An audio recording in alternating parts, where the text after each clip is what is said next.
다시 한번 보여드리면, 아까 제가 말씀드린 거 있죠? 여기 보면 대부분 우리가 궁금해하는 건 한 여기 정도 되겠죠? 여기가 좀 공급이 많이 됐으면 싶잖아요. 여기. 맞죠?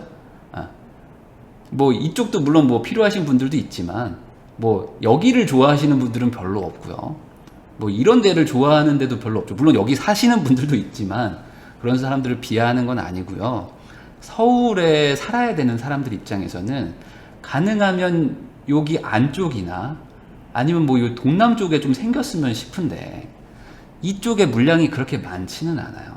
보시면은 뭐 성남에 뭐 4,000호, 뭐 500호, 뭐 3,000호, 그다음에 뭐 성동구치소 자리 요즘에 또 막 반대하고 막 난리 난 데가 한 1,000호. 그다음에 이제 개포 재건마을이라고 해서 여기 뭐 무허가 판자촌 밀어가지고 한 300호 정도 뭐 공급하겠다, 뭐 이 정도거든요. 뭐 광명도 사람들 좀 많이 사는 곳인데, 광명에 5,000세대 하겠다고 했더니 아까 광명시장이 뭐 반대하고 막 이런 것들이 지금 일어나고 있기 때문에 물량 자체가 뭐 많다고 하기는 조금 어렵죠. 자, 그래서 입지 자체가 좋다고 할 수 있는 부분이 부족해요. 그거는 확실한 것 같아요. 그런데 그조차도 계획대로 진행은 잘 안 될 거예요. 분명히.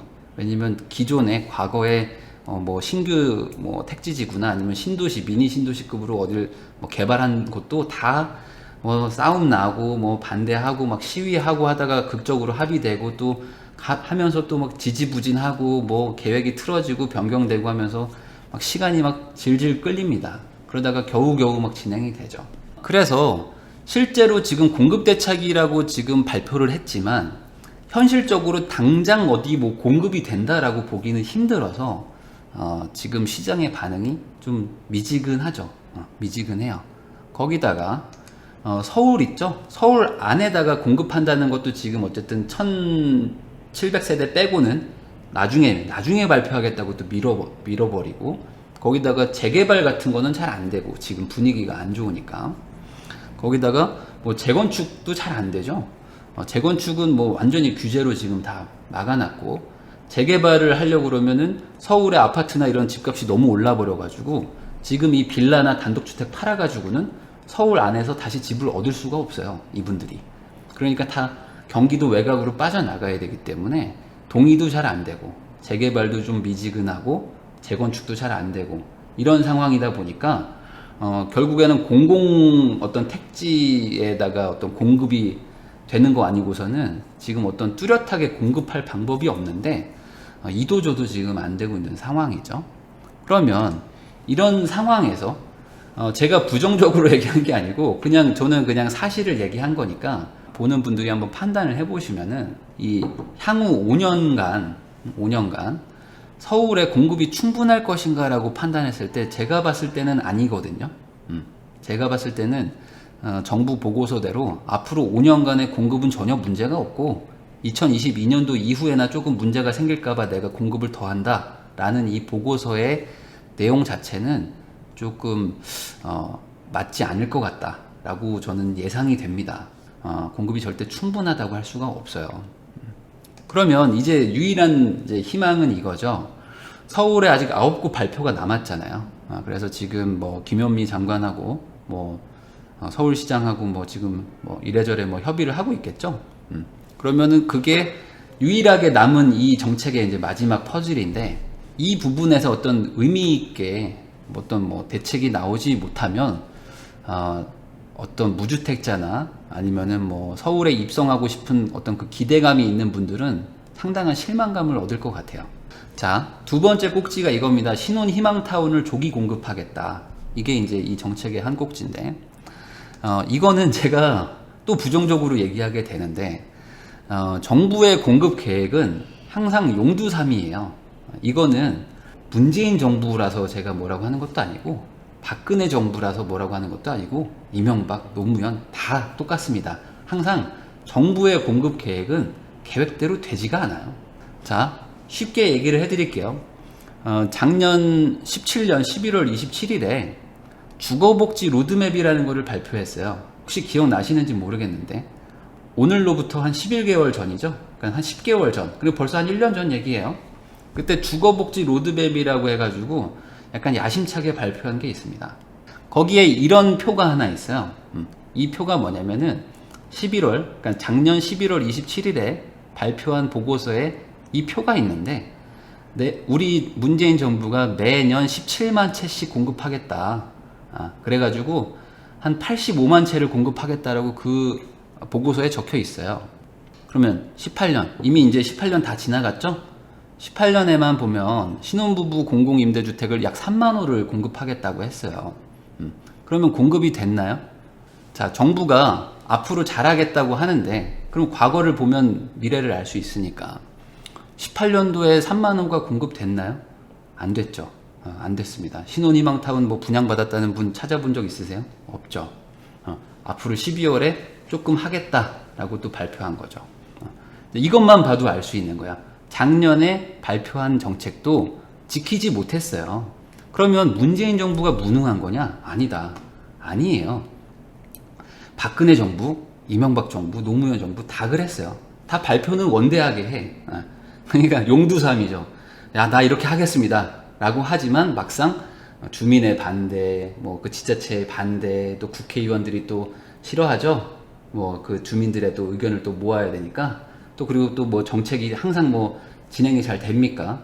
계획대로 해도 항상 뭐 삐그덕거리는 게 한두 개겠어요. 그러니까 또 뭐 후지부지 되고 이런 것들이 비일비재했었죠. 모든 정권이 다 그랬어요. 그래서 그러면 어떻게 됐는가? 지금 올해 아까 잠깐 보셨지만은 3만 호를 공급하겠다고 했었죠. 신혼희망타운을 3만 호를 공급하겠다고 계획을 세웠지만 실제로 약 1,400호가 12월에 분양하려고 준비 중입니다. 그러면 계획 대비 실적을 보면 약 4.6% 정도가 달성이 됐어요. 자, 이거는 뭐 그냥 숫자를 가지고 얘기를 하는 겁니다. 그러면 19년도 있죠? 19년도는 신혼희망타운을 얼마나 그러면은 공급할 거냐? 이게 지금 요번 보고서에 있는데, 작년 11월에 발표한 게 약 19년도에는 39,000호를 공급하겠다라고 적혀 있습니다. 그렇지만 지금 1년이 지난 요번 보고서에는 약 14,000호 정도를 공급하겠다라고 계획을 세웠다는 거예요. 벌써 1년 만에 많이 줄었죠? 그러면 이것만 해도 계획 대비 실적은 약 36%입니다. 이게 될지 안 될지 모르지만요. 그러면 18년하고 19년 두 개를 합치면 약 7만 호를 원래 공급하기로 했었는데, 계획이었는데, 그게 작년 11월 27일 발표였는데, 실제로 올해와 내년에 열심히 해도 16,000호 정도밖에 공급을 못할 것 같다라는 게 지금 이 보고서에 나와 있어요. 그러면은 문재인 정부가 어쨌든 18년, 19년을 계속 운영을 할 건데, 그래도 17% 정도밖에 달성 못한다고 보고서에 나와 있습니다. 그러면 9월 21일에 발표한 대책도 당연히 못 지킬 가능성이 크겠죠. 왜냐면 이거는 무능과 유능의 차이가 아니고, 계획은 항상 크지만 그게 잘 안 된다. 현실적인 어려움이 많기 때문이죠. 그리고 더 문제는 이거예요. 수도권에서 그 신혼희망타운이 어디에 위치해 있는가? 그게 아까 말한 그 9만 호 있죠? 9만 호의 공공택지지구 있죠? 그 안에 약 50%가 위치해 있어요. 그러니까 그 공공택지지구가 진행이 잘 돼야 신혼희망타운도 공급이 되는 거예요. 그러면 무슨 소리냐? 내가 신혼희망타운을 공급하고 싶어도 그 택지지구가 조성이 안 되면 공급을 못한다 이겁니다. 그러니까 신혼희망타운을 조기 공급하겠습니다 라고 발표를 한들 그 택지지구 조성이 선결되지 않으면 안 되는 거예요. 이거는 그냥 뭐 사실인 거죠. 자, 그러면 이것도 마찬가지죠. 지금 저는 그냥 숫자만 얘기해 드리는 거니까 향후 5년간 그러면 수도권 서울과 뭐 성남이든 어디든 지금 신혼부부들이 되게 기대감에 차 있단 말이죠. 희망타운을 내가 분양받아 가지고 시세 대비 70%에 사가지고 이거에서 내가 오래 살면서 나중에 시세 차익도 보고 이렇게 나도 한번 부자 되는 건가? 나도 이제 내 집 마련 되나? 라고 희망에 차 있는데 이게 정말 잘 될 것인가? 라는 거를 보면은 조금 부정적이 되죠. 아무래도. 자, 그리고 또 하나의 꼭지가 이건데, 이거는 공급하고는 그렇게 크게 상관은 없는데 그래도 어쨌든 한 분야가 있으니까 다뤄보면요, 그런 정비사업, 소규모 정비사업을 할 때 인센티브가 좀 적어서 어떤 그런 시행사나 건설사들이 좀 사업이 좀 지지부진했어요 그동안. 그러다 보니 조금 인센티브를 더 줘가지고 좀 사업을 좀 촉진시키겠다 이겁니다. 그래서 뭐 쉽게 얘기를 하면요, 주상복합의 용도를 좀 조정하겠다. 그래서 기존에 집을 90% 이하만 짓게 돼 있거든요. 그러니까 나머지 10%는 상가를 지어야 되는데 그거를 80%로 낮췄어요. 그 말은 뭐냐면 안 좋은 거죠. 상가를 20%더 지으라 이거야. 그러니까 원래는 상가를 10%만 지으면 되는데 이제는 상가를 20%를 지어라 이거예요. 그럼 상가를 많이 짓는 거는 건설사 입장에서는 안 좋죠. 왜냐면은 집이 더 잘 팔리지 상가가 잘 팔리진 않겠죠. 그러면 이렇게 나빠지니까 뭐 나빠지는 게 뭐가 인센티브냐? 대신에 상가를 10% 늘린 대신에 너는 주거용 면적을 400%에서 내가 600%로 200%를 더 늘려줄게. 그러니까 상가가 좀 늘어나지만 대신에 네가 더 집을 더 높게 지을 수가 있으니까 그러면 거기서 분명히 네가 버는 돈이 있을 거야 라는 거예요. 그러니까 이게 인센티브라는 거죠. 그렇지만 조건이 있어요. 단 그 200%가 늘어났죠? 그럼 그 용적률의 50%, 그러니까 100%만큼은 여기서 200%가 늘어났으니까 그 중에 절반은 임대주택을 지어라. 임대주택으로 공급을 해라. 그래야 내가 이렇게 해줄게 이겁니다. 자, 그러면 인센티브일 수도 있고 인센티브가 아닐 수도 있어요. 왜냐면 이게 어떤 부지마다 다르거든요.